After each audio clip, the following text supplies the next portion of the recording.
माझ्या सगळ्या भाऊबंधांना या अहिराणी अप्पांचा नमस्कार. आज मला तुम्हाला एक प्रश्न विचारायचा आहे आणि त्या प्रश्नाचं उत्तर तुमच्याकडनं मला अपेक्षित आहे.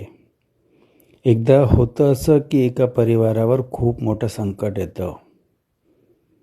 संकट इतकं भयंकर असतं की प्रश्न जीवन आणि मरणाचा येऊन उभा ठाकतो.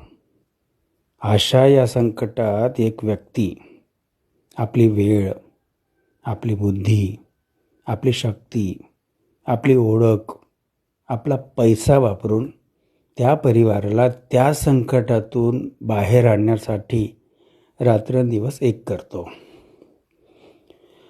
आणि ते परिवार स्थिर होईपर्यंत प्रत्यक्ष अप्रत्यक्षपणे त्या परिवाराच्या पाठीशी खंबीरपणे उभा राहतो.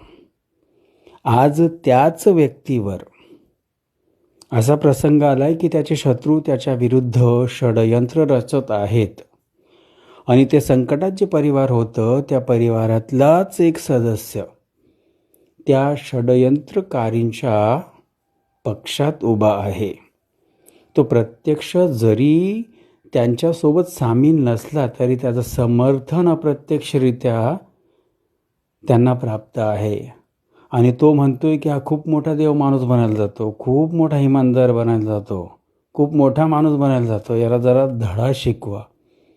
अशा माणसाला तुम्ही काय म्हणाल? जो माणूस आपल्या परिवारासाठी देवस्वरूप बनून आला होता, आज तू त्याच्या विरोधात उभा आहेस. तुला जरा पण लाज नाही वाटली? अशा माणसाला काय म्हणाल तुम्ही? बोला.